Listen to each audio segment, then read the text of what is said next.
ሻሎም ሻሎም ሻሎም ቤተሰብ እግዚአብሔር አምላክ ከመይ ሓዲርኩም ሰላምን ጸጋን ምሕረትን ናይ ክርስቶስ ምስ ኩልኩም ኣንሓውኩም ሰላሕ አዲኔ ሎም ድማ ነዚ መዓልቲ ዝኸውን ናይ ብርሃን ቃል ሓቢርና ክንካፈሊና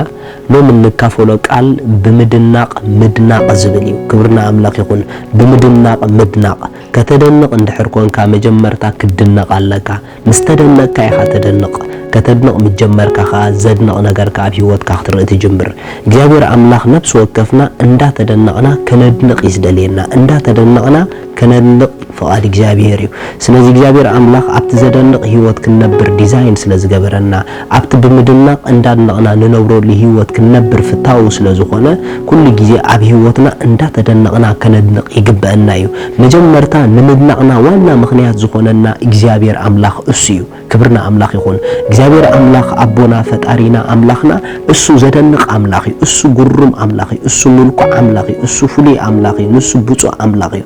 ንሱ ብርሃን እዩ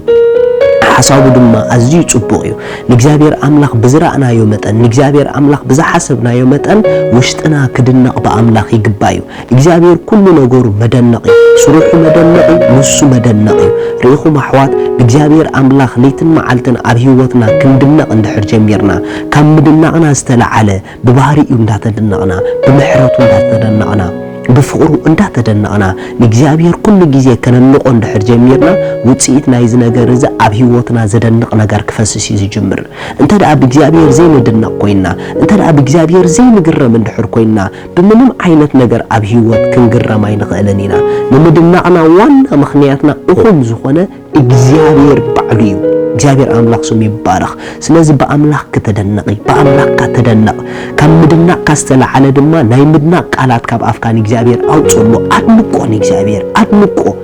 እግዚአብሔር ስለ ምሕረቱ አድንቅዮ ስለ ብርሃንነቱ አድንቅዮ ጉሩም አምላክ ስለ ዝኾነ አድንቅዮ ፍቅር ስለ ዝኾነ አድንቅዮ እሱ ድማ ምንጭኽ ስለ ዝኾነ ብኡኡ ተደነቂ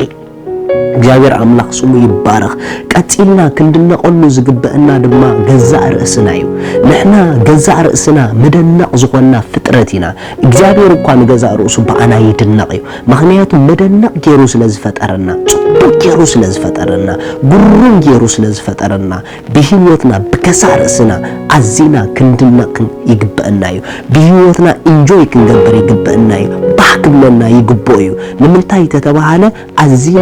ነገርም ፍጥረት ስለዝኾነ ከማና ወላ ሓደ የለና ምድሪ ከማና ንዓና ዝመስል ወላ ሓደ የለን እንድሕሪኹም ህይወትኩም ሓደ ንስኻ ኢኻ ምድሪ ዘለኻ ሓንቲ ንስኻ ኢኻ ምድሪ ዘለኺ you are unique you are special ስለዚህ በዚህ ነገር እዚ ኣዚኻ ክድነቕ ፍሉይ ብምዃንካ ክትግረም ኣቅድሚ ኣምላኽ ይግበኦ እዩ ንኣምላኽ ሓደ ንስኻ ኢኻ ዘለኻ ሓንቲ ንስኻ ኢኻ ዘለኺ መጽሐፍ ቅዱስ ከምዚ ይብል መዝሙር ዳዊት 139 ካብ ጥቕሲ 13 ንኾላሊተይ ንስኻ ፈጢርካየን ኣብ ከርሲ ወላዲተይ ኣሊምካኒ መስተንክርን ድንቅን ጌርካ ፈጢርካኒ ኢኻሞ ሪኢኩም መስተንክርን ድንቅን ጌርካ ፈጢርካኒ ኢኻሞ ከማስወካየ ከመስግነካየ ካብታ ሓደ እግዚአብሔር ከነማሶ ከነመስግኖ ዝገብረና መስተንክርን ድንቅን ጌሩ ስለዝፈጠረና እዩ ነገር ግን ስለገዛ ርእስኻ ንኣምላኽ ከተመስግኖ እንድሕር ኮንካ መጀመርታ መስተንክርን ድንቅን ጌሩ ከም ዝፈጠረካ ንርእስኻ ክትሪኣ ጀምር أجرّم مخان كان رأسك فلتا مدلنا مخان كان رأسك فلتيا كابز تبجيس كل جزء أبيه رزقه مسكنا خطفل في الإخي يسوع قويتاي كأشيلو خمزيرو مستنكرن منك إنجر كافت إركاني إخابو كما سوى كأ جبرتاتك مستنكريو نفسيون أتبقات فولتو لا إجزابير كل جبرتاتو لا إجزابير كل صراحاته بتعم مستنكري أنا مسؤول من دما كابتن مستنكر صراحاته حدا زجر من طب بزغنا مستنكر استفترنا نحنا هنا سلازي إجزابير أملاق أنت دا أسوأ كل مستنكر كوينو نحنا دما ناتو صراح نحر كويننا نحنا ونكابتن مستنكر مدنق حدا هنا مالتيو سلازي بأنا قد مخالق مدنقو نحنا بأنا كندنق يقبأنا نحنا بأنا خنجرم يقبأنا كم جرمنا كم مدنقنا نستلع على دما نقولي خبري أمتسأنا أمدك أسنا أبلايفنا أبقعزونا كبر خنقون كندا نقون يقبأنا كأتيلو دما نحواتنا ريكم بحواتنا خندنق يقبأنا بتجزأ بير زهابهم كبري بتجزأ بير زهابهم تسقى بتأملاق بقوم صرحو ጽቡቕ ስራሕ እንዳተደነቕና ብኦም ንዕኦም እንዳድነቕናን ንእግዚአብሔር ካስሊኦም ከነደንቕ ይግበአና እዩ ንሕዋትና ዘደንቕ ነገር ክንርኢ ከለና ኣብ ህይወቶም ተደኒቕና ከንድንቖም ፍቓድ ኣምላኽ እዩ ምድናቕ ናይ እግዚአብሔር ፍቓድ ስለ ዝኾነ ነቲ እግዚአብሔር ኣብ ህይወቶም ዝሰርሖ ዘሎ ኣሰራርሓ ምስ ተደነቕናሎ ኣብ ኣፍና